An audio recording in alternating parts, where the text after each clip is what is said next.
Hello, and welcome to this installment of the Reliability 101 and 201 series by Texas RE. I'm Jeff Hargis, and this is the risk-based approach to reliability, Reliability 101.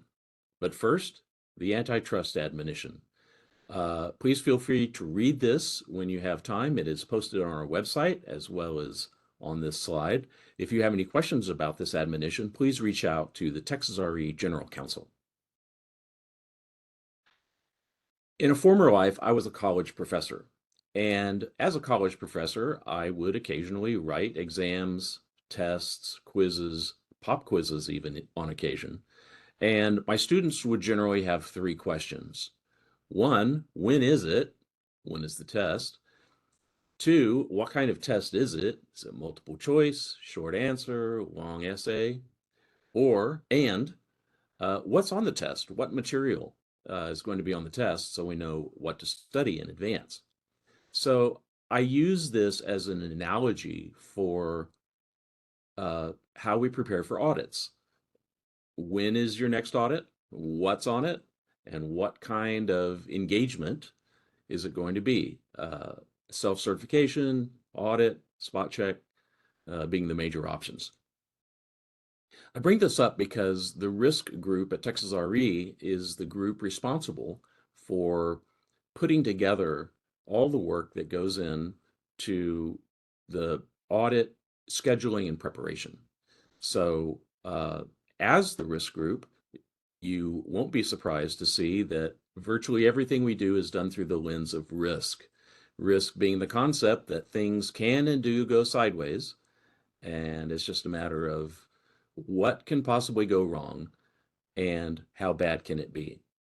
So when we look at audit preparation for a given registered entity in the ERCOT interconnection, what we look at is, among other things, the two types of risk that the registered entity brings to the table. One is called inherent risk, who you are, and performance risk, what you do. I'll treat each of these in turn. So inherent risk, I call the DNA of an entity. It's who you are, type of entity, size of entity, electrical topography of the entity, and you see some examples up here, the registered functions of the entity. That doesn't change very often. In fact, very few of these will change with any kind of frequency for your entity. There are only a couple that change at all, much less often. So the voltage at which your equipment operates, megawatt, SIP impact rating, what kind of under voltage, under frequency load shed, remedial action scheme, system restoration responsibilities, if any. We take these and other characteristics of a registered entity and we put them into what are called 18 risk factors. I like to call them the 18 chromosomes of the inherent risk DNA, not to push the analogy too hard. So here are the 18 risk factors. I won't read them all, but you get the idea. Your SIP impact level, megawatts, largest generation facility if you're a generator, your transmission portfolio, transmission voltage if you're a transmission entity, workforce capability to indicate the degree of operator experience, remedial action schemes, and so forth. So with each of the risk factors, when we are evaluating the risk, the inherent risk that each entity brings to the table before an audit, we look at all 18, see which ones apply to your entity and which ones don't, and then assign a risk rating, a risk level, if you will, of low, medium, or high. So a very simple structure here where each risk factor either applies or it doesn't, and then it's low risk, medium risk, or high risk. We won't put them all on this, but this illustration gives you the basic idea. Each risk factor has criteria. What makes it low? What makes it medium? What makes it high?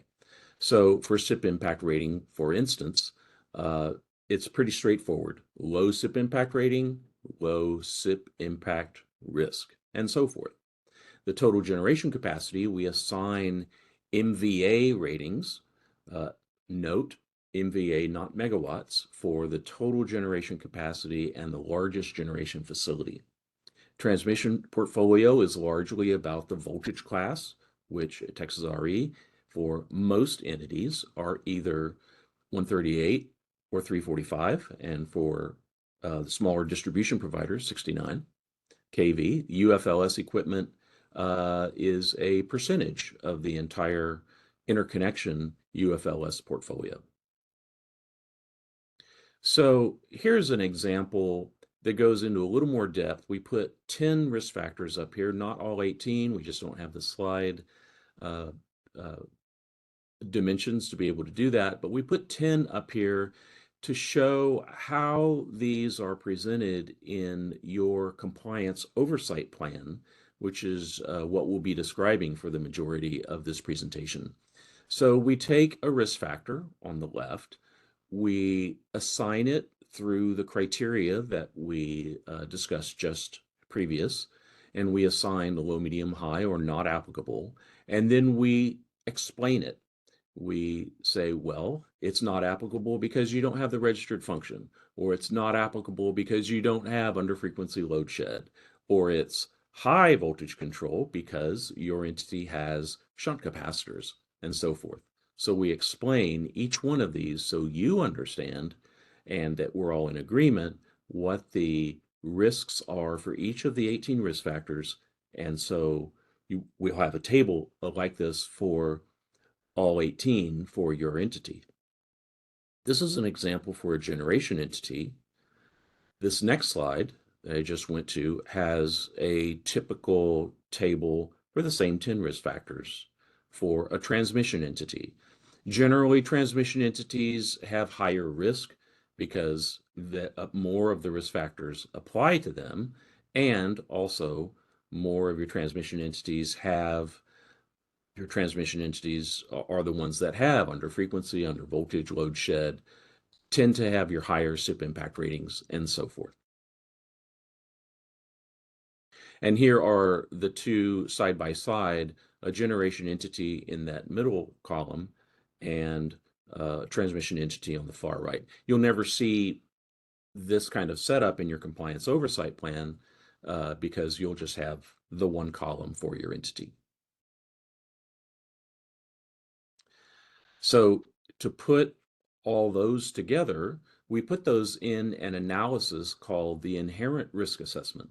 This is a part of compliance oversight planning that takes all 18 risk factors, runs them through the criteria, and assigns the risk rating. So that's what the IRA will do, and that is a term you will hear a lot out of the risk group and elsewhere. Another feature of the IRA and the risk factor analysis is that we perform the assessment in the Align platform.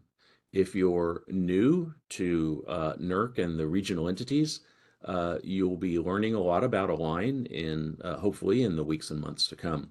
But the risk factor questionnaire is our primary instrument for gathering this information. Some of it we already know, like your registered functions, but some of it we need to get from you, or we want to get it from you to back up information that we may already have or think is accurate, but we want to make sure that it is. And then we update the IRA when there is a significant change in a risk factor. Now, I said a few minutes ago that inherent risk does not change very often, and it doesn't. But when it does, we want to update the IRA so that it is timely and accurate. As an example of an inherent risk that may change from time to time is if you, for example, are a generation entity with a quick start gas unit. You may or may not be assigned and contracted as a black start unit. If that generation facility is a black start unit, then your system restoration risk factor will be indicated as medium. But if it's not, it'll be not applicable.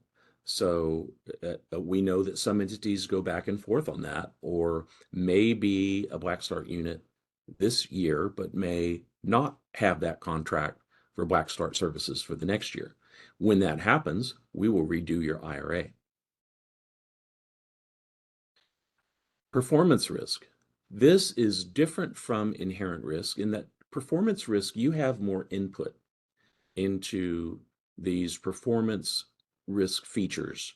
For example, compliance history. This is within your control. It's within a registered entity's control in terms of its compliance culture, as you also see down on the last line of the slide. You have control through the internal controls that you have. You have input into your maintenance practices and maintenance internal controls for protection systems. Therefore, you have input into the percentage of misoperations that your entity has in a given year or multi-year period. Events on the system. That is something that your compliance practices, your operational practices, your operator training have input into. So these lines, these items that you see here for performance risk are substantially different from inherent risk in that we believe that the entity has more control and more input by way of their practices and training into how these work out. So these last two, I'm going to go back to this other slide. These two, the inherent risk and the performance risk, if you remember way back a few minutes ago, these two risks are the risks that the registered entity brings to the table in terms of compliance oversight. But there's another area of risk that is independent of any one entity.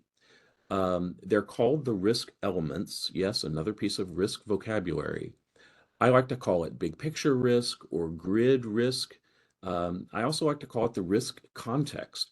These are the risks that exist out on the grid, regardless of any one given entity. For example, bad guys want to penetrate via cybersecurity flaws and cybersecurity gaps, regardless of what entity any one entity does. That risk is out there on the grid regardless.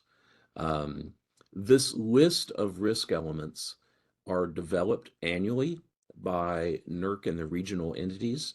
They're developed and published on or about November 1st of each year. And what they constitute in total are the focus of monitoring and enforcement efforts for the coming calendar year. Again, published in November and intended for consumption and intended for the regional entities to plan their audits for the coming calendar year. They're based on the risks that are out there on the system, as I said a moment ago, and they're based on risks that are either elevated risks and perhaps have been elevated for some time, like the ones you see below: supply chain, inverter-based resource penetration, extreme weather, and your preparation for extreme weather. Those have been on our radar for some time. You're probably used to hearing them by now.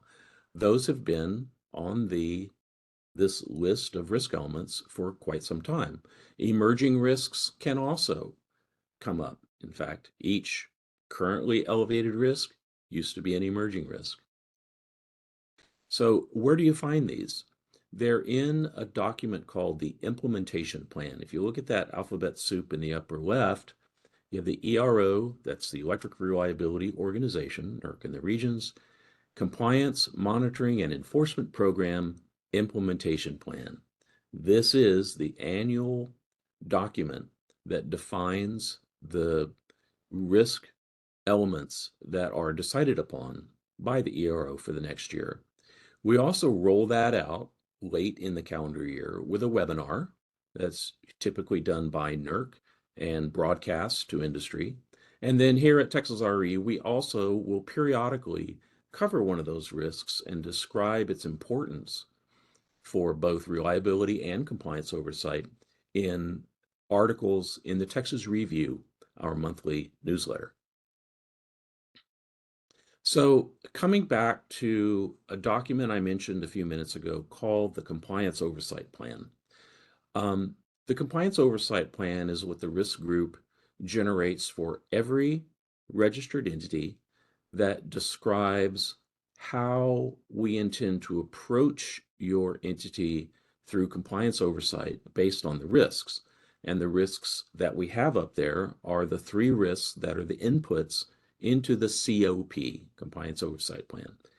To recap, inherent risk, performance risk, and then the risk elements, the two that are entity specific, inherent and performance risk, and then the risk context, which are listed in the risk elements, gets you to the compliance oversight plan. The compliance oversight plan combines inherent and performance risk, as we've said already. It also describes the entity's most important risks. We don't just scattershot the risks and say, here, everything applies to you, therefore we're just going to audit everything. That would not be helpful. What we do is we try to focus those risks. What are the highest level risks in the inherent risk assessment, for example, the risk, the performance risks that are germane to your entity's recent history, usually going back 3 to 5 years, and then also, again, filtered through the grid risk, which are the risk elements. The compliance oversight plan also projects the number of years between engagements. You may be a transmission operator with a 3-year interval, which means you can count on Texas RE knocking on your door every 3 years. If you're a generation entity, your all but the largest will be a longer time span than that, 4, 5, 6, or even more years for the smallest and least risky entities. Plus also the potential engagement tools, spot check, um, compliance audit, or self-certification. And then finally, your compliance oversight plan will list the reliability standards and requirements that are most closely associated with those risks.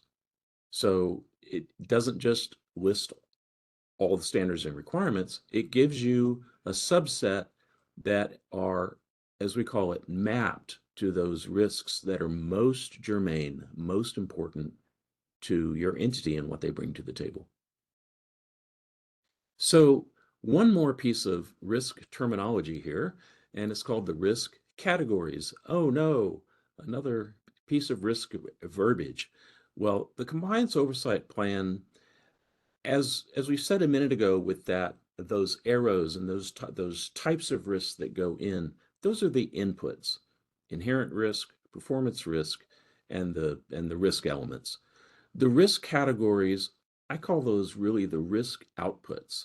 Once we assess the inherent and performance risk and run it through the risks that are common to the entire interconnection, we have to ask the question, okay, so what does this mean for the entity's risk as a whole? What can go wrong with this combination of inherent and performance risk with the risk elements that are common to us all? What can possibly go sideways? So we have an answer for that. And they come out of what are called the risk categories. There are 13 of them, and they are common across all the regions. NERC and the regional entities all use the same ones. And there will be standards associated with each risk category. These are the 13 risk categories. I won't read them all, but there, if you take any one of these and ask the question, what can possibly go wrong if this activity is not performed or is not performed well? For example, emergency operations planning. What if you're not prepared for an emergency? Well, depending on the type of emergency, all kinds of things can go wrong. Asset and system physical protection. If we're not ready, what can go wrong? Management and maintenance. Normal system operations is also a risk category. System protection, the maintenance and testing of protection systems. Training, what if that's not done? So the compliance oversight plan takes a number of these, more for large entities, fewer for smaller entities, and asks the question, which are most likely to cause a problem if that particular activity is not done. So here are a couple of examples. We'll start with our hypothetical generation entity, and look first at the inherent risk, then the performance risk, and then run it through a compliance oversight plan. So here is entity ABC, your generator owner operator, and we call out, for this example, two of the risk factors, the inherent risk. One is the SIP impact rating criteria, which in this case is medium, with medium impact BES cyber systems, and SIP external electronic communication, which refers to external connectivity to entities that are not NERC registered. So yes, there are non-NERC registered companies and entities out there with whom your entity may have external electronic communication with. This can include vendor with vendor remote access. Vendors aren't necessarily NERC registered. Some control centers around the continent are not NERC registered. And if you have external connectivity to non-registered entities, that is assigned a high risk because NERC and the regions do not have visibility into their practices, into their training, into their cybersecurity posture. So that's a high risk. So this particular hypothetical generator has medium impact rating and high external connectivity risk. Then let's look at performance risk. This particular hypothetical entity has one audit in the last few years with no potential noncompliance or areas of concern, no findings, very good. No system events that this entity has caused or contributed to in the last 5 years. 2 protection system misoperations in the last 3 years, but with detailed corrective action plans completed. Detailed and effective corrective action plans have been completed for those misoperations. So positive side of the scale there.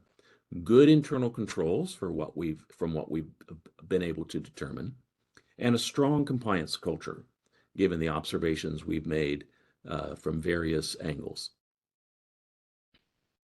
And then the risk element that's germane in this area of cybersecurity, SIP risk, is, not surprisingly, remote connectivity. I will not read this slide, but you already know the bad guys are trying to get us every day, and we want to mitigate that risk through strong performance, compliance with the SIP reliability standards, and all the other things that go into a strong cybersecurity posture. So those are the inherent risk, performance risks, and the risk element that's specific to this example. So then what happens when we put it into the compliance oversight plan? We come out with a risk category that we select. By the way, we don't select all 13.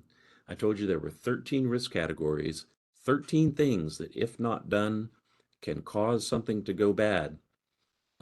We only pick a handful for your compliance oversight plan. Unless you're a very large entity, then you may have most of the 13, but never all, at least in my experience. So the risk category we're using for this example is identity management and access control. Do we know who's trying to get on the system or is on the system, and is access controlled for only the authorized personnel that are authorized to be on that system. So that is the risk category that's germane to the SIP inherent performance risk plus the applicable risk element. So that description is the activity that needs to go right in order for that risk category, to be mitigated. For the purposes of the compliance oversight plan, the summary of this risk analysis will include the risk category or risk categories that are relevant to this risk, the oversight strategy, which I haven't mentioned yet, but is essentially a scale from 1 to 6, where 1 is the highest risk entity and 6 is the lowest risk entity. We will assign the entity a spot on that scale from 1 to 6. That's called the oversight strategy. The selected monitoring interval, that may be anywhere for the reliability coordinator or a transmission operator, will be, per the NERC rules of procedure, a number from 1 to 3, or will be the interval 1 to 3 years. It could have a range of years in that monitoring interval. Or for a non-TOP or reliability coordinator, could be 4 to 5, 5 to 6, 4 to 6. It'll be some number of years, typically a range, like I've just described. That gives us some flexibility in scheduling your next compliance oversight engagement. The IRA risk factors will be in the compliance oversight plan. It's essentially the first thing we do is the IRA. So that will be that table that lists all 18 risk factors, and their risk level will be in the COP. And then an appendix toward the end of the compliance oversight plan will include a list of potential standards and requirements for monitoring. We'll talk a little bit more about that as we go forward. That was a hypothetical generation entity. Let's switch now to briefly to a transmission entity, which I don't have the inherent risks on here. Just think high voltage, high SIP impact level, UFLS, perhaps a few inexperienced operators. So medium to high risk for the majority of the 18 risk factors. For performance risk, we look back in time and we see that in their last 3 audits, they had repeat noncompliance, which of the same standard and requirement. Repeat violations indicate a potential problem area. This is particularly true if those repeat noncompliances have the same or similar root cause. That indicates areas that perhaps the internal compliance program of your entity or training or something having to do with that standard is not going right, because repeat violations keep popping up. A misoperation rate of 9.4%, which is about double the interconnection average. In this hypothetical entity, it has caused or contributed to 4 system events in the last 5 years.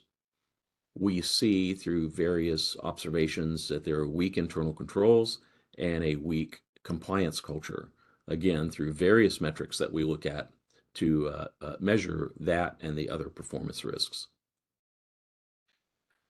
We don't just stop there, though. We look deeper and we say, okay, for example, if there are repeat violations, what are the repeat violations? What risks do those repeat violations and perhaps those repeat causes, what do they tell us? What actionable intelligence do they give us? So in this example, we have repeat violations for SIP 8 requirement R3 with moderate severity, and also EOP 11-2 requirement R1. We have a violation with moderate risk or moderate severity. Both of these have to do with emergency response. SIP 8 the cybersecurity incident response plan. How is that working? If there are repeat violations there, perhaps the entity is not prepared for a cybersecurity incident as well as it could be. EOP 11 could be weather issues, could be other kinds of emergency response. Just the standard alone doesn't tell you, but we would also go in and look more deeply at that as well. The misoperation rate of 9.4%. We would look at your registered function and say, is it double just the interconnection average? How about for like entities? So if you're a medium-sized transmission owner, we want to compare you with moderate-sized transmission owners. We want to compare like with like, apples and apples. In this case, 9.4 is fairly high for a transmission entity. And then the last line, involved in 4 events in the last 5 years, with all or most of these caused by or related to misoperations. That's a fairly high number, especially coupled with the above average misoperation rate. It's not only an above average rate, but they're causing misoperations. And some of these events are event category 3A, which is a substantial loss of load caused by a system event. So we can see that the performance of this particular hypothetical entity has something to be desired. So where does that lead us in the compliance oversight plan? Not surprisingly, one of the risk categories is going to be emergency operations planning. Even though CIP 8 is a cybersecurity standard, it is also an emergency operations planning standard, because the CIP 8 plan, the Cybersecurity Incident Response Plan, is for the purpose of responding to a cybersecurity incident, which is an emergency. So this is an emergency operations issue. It's not just limited to EOP 11 or EOP 5 or any of the EOPs alphabet soup that we normally think about. So we're going to look at EOP 11 violations and the CIP 8 violation and say, what do these have in common? Emergency operations planning. And there's the description, which I won't read. But if we're not doing these things, then emergency operations, emergency prevention, and emergency response are risks that we need to mitigate and will go into the planning of compliance oversight. Another risk category that will come out of this hypothetical set of performance and inherent risks, as well as grid risks, are system protection. That is, the maintenance and testing and coordination of protection systems, batteries, relays, high pressure relays on transformers, and other devices. So therefore, these two risk categories will be very likely a very high focus, a prime focus in this entity's next audit. So just like the generator entity, this compliance oversight plan will include all those 5 features you see in the bullet points. The risk categories that are called out for selection by the risk team, the oversight strategy from 1 to 6, the selected monitoring interval for a TOP that would be 1 to 3, the IRA risk factors, and potential standards and requirements for monitoring those standards and requirements that are mapped to the selected risk categories. Let's pause for a moment to talk about Align. Align, if you're new to the NERC world, is a platform, a software platform that is accessible to you and to NERC in the regions to conduct compliance monitoring and enforcement program business core functions. So we put those core business practices for auditing and enforcement, compliance monitoring and enforcement on a single platform. It is a standard interface for us all to interact with one another, so we're all speaking the same language with the same platform. And not surprisingly, down at the bottom, the IRA is on the Align platform, as is the larger document, the larger assessment of the compliance oversight plan. All of that is in Align. Okay, so bringing it all together, we have the risk factors, or that inherent risk, on the left. We have the performance considerations, which we discussed, in the upper right. And we have other considerations, which are essentially the risk elements with emerging and what I call high persistent risk. And then we also have here NERC alerts, which, if you're not familiar with them yet, NERC alerts are alerts that go out from NERC, not surprisingly, that usually, often, but not always, require a response from registered entities. And these usually have to do with emerging risk. If NERC sends out an alert and says, "Hey, industry, we all need to take action here," that's usually because there's an emerging risk. Not always, but that's often the case. So all of these together, the risk factors, the performance, as you can see with that cone in the middle, and other considerations, the grid risk, the risk elements, all go into the cone to make the compliance oversight plan and that analysis. So let's move to some frequently asked questions. What is the difference between an IRA and a COP? In the beginning of the IRA and COP process, 8 years ago, 7 or 8 years ago, an IRA and a COP were really kind of two different processes. They're really they've been merged more into a single process now. The IRA obviously reviews the entity's inherent risk, as we've discussed, and then the COP turns that analysis and the rest of the analysis that we've talked about into the oversight plan. So essentially, as you see with that last line, an IRA is a part of and input into the compliance oversight plan. And then we update both analyses, the inherent risk assessment and the parent document, the compliance oversight plan, whenever there's a change in the entity's risk.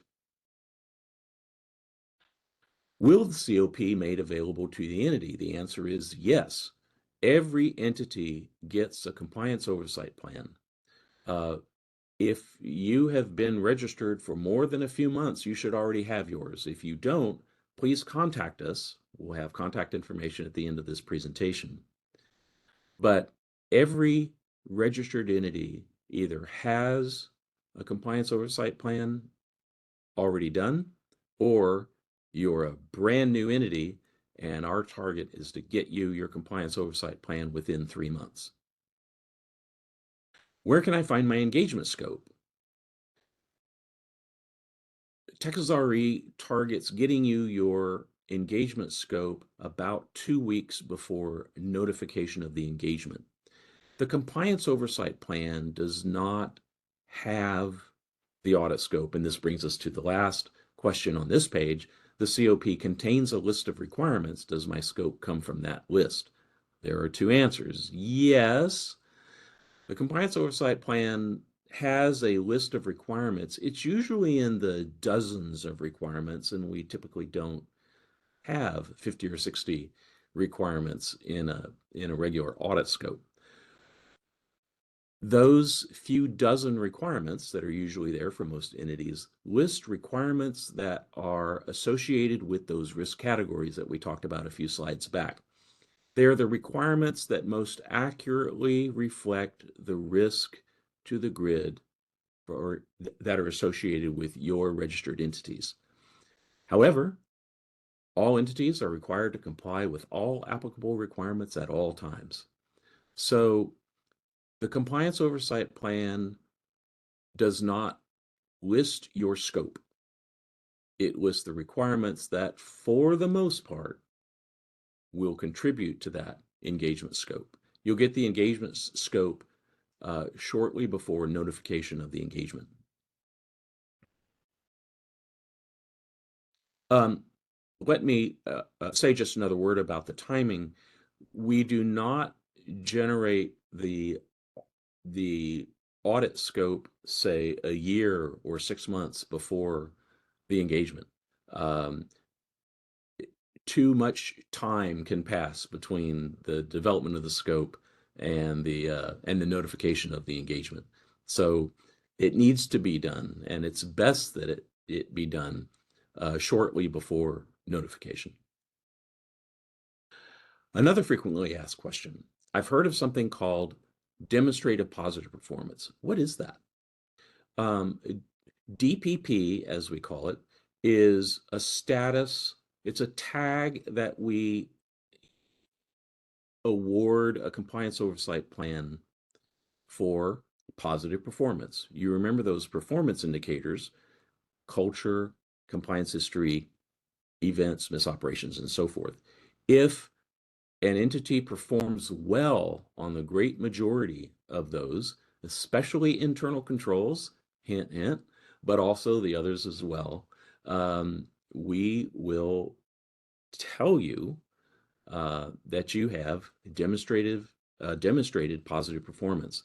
That can have a couple of effects. It can add time to the interval between audits. If you're a 5-year entity, it may increase the interval to 6 or even more years. If you're a 4-year entity, we might make you a 5 or 6-year entity. It can also, under certain circumstances, if specific risks are identified that your performance reduces, we'll take requirements out of your scope. So we're not coming to audit as many requirements as we would otherwise. And that helps everyone. It helps you, especially because it reduces your compliance risk. What if I have questions about the risk analysis? Contact us. POTS, plain old telephone system, and or email does the trick. We want you and Texas RE to agree on entity's risk within the confines of the definitions of inherent risk, the 18 risk factors, the risk categories, the risk elements, and so forth. Within that structure, we want to have clear communication. We want clear agreement. We want no ambiguity, as much as a risk-based process can reduce ambiguity. We want to do that. We want you to know what we think about the risk that your entity provides or brings into the risk environment. And so you will have an idea of how to reduce that risk, the reliability risk, but also to reduce your compliance risk. We want that too. So contact us, risk@texasre.org. And with that, please think of questions that you may have from this particular presentation. Email us, reach out to us. Any question you have that's sent to risk@texasre.org will be sent to either myself or one of my colleagues in the risk group, and we will field your question as best we can. If we need to follow that up with a phone call for greater clarity, we can certainly do that. Thank you for joining us for this installation of Reliability 101, Risk-Based Approach to Reliability. My name is Jeff Hargis, and I hope to talk to you soon. Thanks so much.